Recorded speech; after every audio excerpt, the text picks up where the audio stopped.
선생의 구속사 천국열차 유도순 목사님의 신구약 성경 파노라마를 낭독하는 시간입니다. 지금은 시편 파노라마 147편입니다.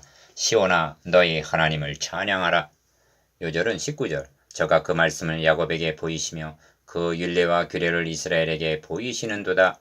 147편도 할렐루야 시편인데 146편에서 150편까지가 같은 할렐루야 시편들이면서도 찬양을 촉구하는 대상들이 각각 다르다는 점을 유념해야만 합니다.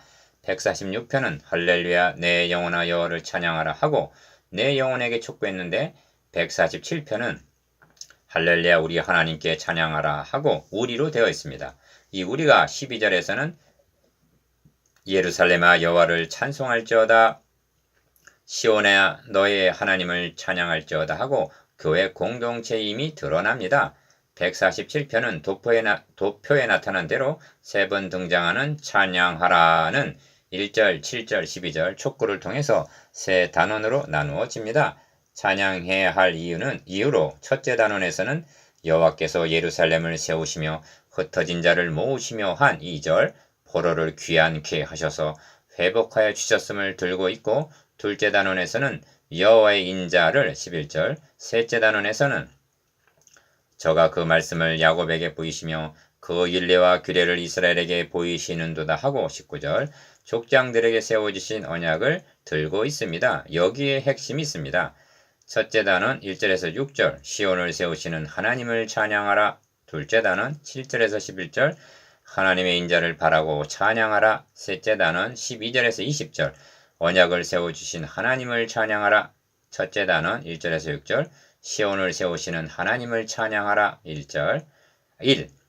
할렐루야 우리 하나님께 찬양함이 선하며 찬송함이 아름답고 마땅하도다 합니다. 1절 기억 첫 절은 서론인데 하나님은 찬양을 받으시기에 합당한 분이시고 우리는 찬양함이 마땅하다는 당위성을 말씀하고 있습니다. 할렐루야 시편들을 상고하노라면 우주 만물에 찬양이 울려 퍼지는 계시록 4장에서 5장까지를 연상하게 합니다.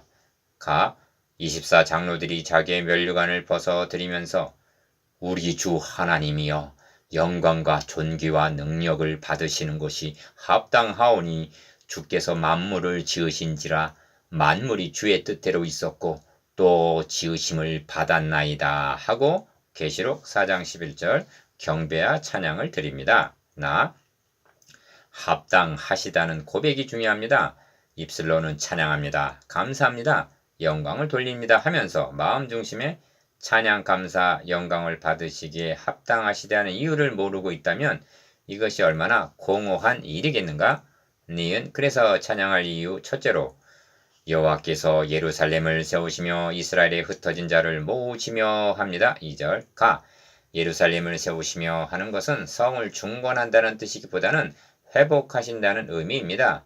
이 점을 102편 16절에서는 대저 여호와께서 시온을 건설하시고 그 영광 중에 나타나셨음이라 합니다. 그래서 흩어진 자를 모으시며 하는 것입니다. 하나님께서 세우시고자 하는 것은 물리적인 성이 아니라 잃어버렸던 자를 찾아 함께 거하시려는 것입니다. 구원 계획이란 흩어진 자를 모으시는 역사라 할 수가 있습니다.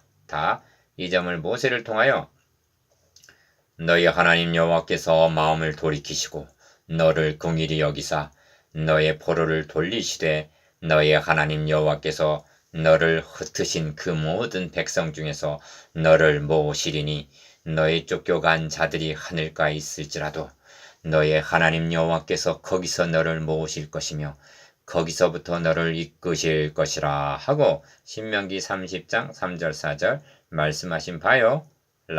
선지자를 통해서 내가 너희를 열국 중에서 취하여 내고 열국 중에서 모아 데리고 고토에 들어가서 맑은 물로 너희에게 뿌려서 너희로 정결케 하되 곧 너희 모든 더러운 곳에서와 모든 우상을 섬김에서 너희를 정결케 할 것이며 하고 에스겔서 36장 24절 25절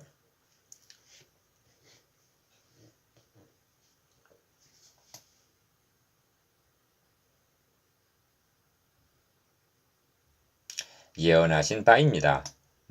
그런데 흩어진 자를 모으신다 하심이 바벨론 포로 귀환을 예표로 하여 사탄으로부터의 근본적인 돌아옴을 의미한다는 데까지 나아가야만 합니다. 이 점이 선지서에서는 또 새 영을 너희 속에 두고 새 마음을 너희에게 주되 너희 육신에게 굳은 마음을 제하고 부드러운 마음을 줄 것이며 또 내 신을 너희 속에 두어 너희로 내 율례를 행하게 하리니 너희가 내 규례를 지켜 행할지라. 에스겔서 36장 26절 27절 라고 하시는 말씀에 분명히 나타나고 있습니다. 디귿 그래서 본문에서도 상심한 자를 고치시며 저희 상처를 싸매시는도다 하는 것입니다. 3절 이 상심한 자란 146편 7절에서 압박당하는 자, 줄인 자와 같은 자들로서 고치시고 싸매신다 하심이 메시아 사역을 가리키는 것입니다. 가 이처럼 비참한 사람을 돌아보시는 분이 누구시냐 하면 저가 별의 수요를 계수하시고 저희를 다 이름대로 부르시는도다. 우리 주는 광대하시며 능력이 많으시며 그 지혜가 무궁하시도다 한 4절 5절 창조주 하나님이시라는 것입니다. 그런데 별의 수요를 계수하시고 저희를 다 이름대로 부르시는도다 하는 표현을 통해서도 그를 이끌고 밖으로 나가 가라사대 하늘을 우러러 못 별을 셀 수 있나 보라. 또 그에게 이르시되 너의 자손이 이와 같으리라 하고 창세기 15장 5절 아브라함에게 세워주신 메시아 언약을 상기한다는 것은 결코 비약이 아닙니다. 왜냐하면 지금 하나님께서는 별의 수요를 계수하시고 부르시는 일을 하고 계시는 것이 아니기 때문입니다. 87편 5절 6절을 상기하시기 바랍니다. 시온에 대하여 말하기를 이 사람 저 사람이 거기서 났나니 지존자가 친히 시온을 세우리라 하리로다. 여호와께서 민족들을 등록하실 때에는 그 수를 세시며 이 사람이 거기서 났다 하시리로다 셀라 하고 말씀하십니다. 리을 이어지는 문맥을 보십시오. 여호와께서 겸손한 자는 붙드시고 악인은 땅에 엎드러 뜨리시는 도다 합니다. 6절 창조사역을 진술하다가 겸손한 자 악인을 대조시켜 사람으로 전환하는 의도에서 별의 수요를 계수하시고 한 말씀이 단순한 천체를 의미하는 것이 아님이 드러납니다. 이것이 시온을 세우시는 하나님을 찬양하라입니다. 둘째 단원 7절에서 11절 하나님의 인자를 바라고 찬양하라. 이 둘째 단원에서 또다시 감사함으로 여호와께 노래하며 수금으로 하나님께 찬양할지어다 하고 7절 감사와 찬양을 촉구합니다. 기억 그런데 찬양할 이유로 저가 구름으로 하늘을 덮으시며 땅을 위하여 비를 예비하시며 산에 풀이 자라게 하시며 들짐승과 우는 까마귀 새끼에게 먹을 것을 주시는도다 하는 것이 아닌가. 8절 9절 겸손한 자는 붙드시고 하다가 6절 들풀 들짐승 까마귀 새끼를 말씀하는 의도가 무엇인지 아시겠습니까? 흩어진 자, 상심한 자, 겸손한 자들의 2절 3절 6절 도움을 호소하는 소리가 우는 까마귀 새끼라는 표현으로 등장을 합니다. 이런 뜻입니다. 공중의 새를 보라. 들의 백합화가 어떻게 자라는가 생각하여 보라. 오늘 있다가 내일 아궁이에 던지우는 들풀도 하나님이 이렇게 입히시거든. 하물며 너희일까 보냐. 믿음이 적은 자들아. 마태복음 6장 26절 28절 30절 아시겠습니까? 니은 그래서 이어지기를 여호와는 말의 힘을 즐거워 아니하시며 사람의 다리도 기뻐 아니하시고 하는 것입니다. 10절 이를 바꿔 말하면 말의 힘을 의지하는 자, 사람의 민첩성을 의지하는 그런 자를 기뻐하지 않으신다는 뜻입니다. 디귿 하나님은 자기를 경외하는 자와 그 인자하심을 바라는 자들을 기뻐하시는도다. 11절 하십니다. 하나님을 경외하는 자가 누군가? 하나님의 인자하심을 바라는 자입니다. 그러면 하나님의 인자는 무엇인가? 율법은 모세로 말미암아 주신 것이요 은혜와 진리는 예수 그리스도로 말미암아 온 것이라 한 요한복음 1장 17절 예수 그리스도가 인자입니다. 유대인들이 우리가 어떻게 하여야 하나님의 일을 하오리까 하고 물었습니다. 주님은 대답하시기를 하나님의 보내신 자를 믿는 것이 하나님의 일이니라 하셨습니다. 요한복음 6장 18절 29절 이것이 무슨 뜻인가? 하나님의 일, 즉 하나님의 나라는 예수 그리스도께서 건설하시기 위해서 오셨고 너희가 할 우선적인 일은 그를 믿는 것이란 뜻입니다. 이것이 하나님 경외요 인자를 바라는 자입니다. 셋째 단원 12절에서 20절 언약을 세워주신 하나님을 찬양하라. 3. 셋째 단원에서 또다시 예루살렘아 여호와를 찬송할지어다.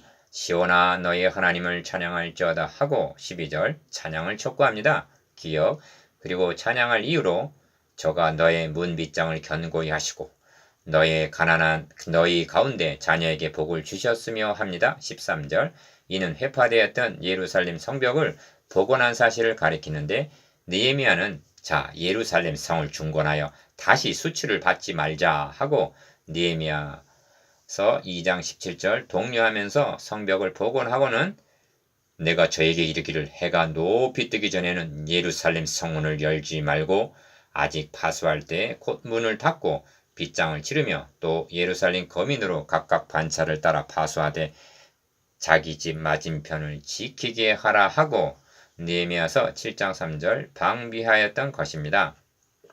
니은 그리하여 너의 경례를 평안케 하시고 아름다운 밀로 너를 배불리시며 그 명을 땅에 보내시니 그 말씀이 속히 달리는도다 하고 14절 15절 평안과 배불림을 베풀어 주신 하나님을 찬양하라는 것입니다. 디귿 그러다가 또다시 눈을 양털같이 내리시며 서리를 재같이 흩으시며 우박을 떡 부스러기같이 뿌리시나니 누가 능히 그 추위를 감당하리요. 나무들은 나목이 되고 땅의 푸른 꽁꽁은 땅속에 죽은 듯 하다가도 그 말씀을 보내사 그것들을 녹이시고 바람을 불게 하신 즉 물이 흐르는도다. 16절에서 18절 즉 다시 소생한다는 것입니다. 이처럼 자연계를 주관하시는 하나님을 진술하는 의도가 무엇인가? 하나님께서 천지 만물을 창조하신 후에 버려두신 것이 아니라 그의 능력의 말씀으로 만물을 붙드시며 히브리서 1장 3절 보존하시고 주관하신다는 점을 들어서 하물며 자기 아들의 피로 값을 주고 산 너희일까 보냐 하고 격려하기 위해서인 것입니다. 4. 이 점이 저가 그 말씀을 야곱에게 보이시며 그 율례와 규례를 이스라엘에게 보이시는도다 한 19절 말씀에 분명히 나타납니다. 147편도 결론에 이르러 핵심적인 말씀을 하고 있는 것입니다. 기억, 율례와 규례라는 표현을 모세율법을 가리키는 양 여기지 마시기 바랍니다. 105편 9절에서 10절을 보십시오. 이것은 아브라함에게 하신 언약이며 이삭에게 하신 맹세며 야곱에게 세우신 율례 곧 이스라엘에게 하신 영영한 언약이라 합니다. 니은 아무 나라에게도 이같이 행치 아니하셨나니 저희는 그 규례를 알지 못하였도다. 20절 라고 하는데 모세는 신명기에서 하나님이 사람을 세상에 창조하신 날부터 지금까지 지나간 날을 상과하여 보라. 하늘 이 끝에서 저 끝까지 이런 큰 일이 있었느냐? 이런 일을 들은 적이 있었느냐? 어떤 국민이 불 가운데서 말씀하시는 하나님의 음성을 너처럼 듣고 생전하였었느냐? 신명기 4장 32절 33절 즉 아무 나라에게도 이같이 행치 아니하셨다는 것입니다. 그래서 할렐루야 하고 외치는 것입니다. 이것이 언약을 세워주신 하나님을 찬양하라요. 시온아 너의 하나님을 찬양하라 입니다. 적용 신약의 성도들은 147편에서 진술한 예언적인 말씀이 성취된 이유를 살아가고 있는 참 이스라엘입니다.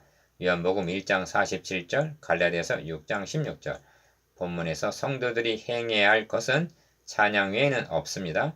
까마귀 새끼 부르짖음을 들으시고 먹을 것을 주시는 하나님께서 하물며 너희일까 보냐 하십니다. 저들은 예표적인 것을 받고도 이처럼 찬양을 했다면 신령한 은혜를 입은 우리들은 더욱 찬송함이 아름답고 마땅하도다 할 것입니다. 묵상, 기억, 첫째 단원의 찬양할 이유에 대해서 니은, 둘째 단원의 찬양할 이유에 대해서 디귿, 셋째 단원의 찬양할 이유에 대해서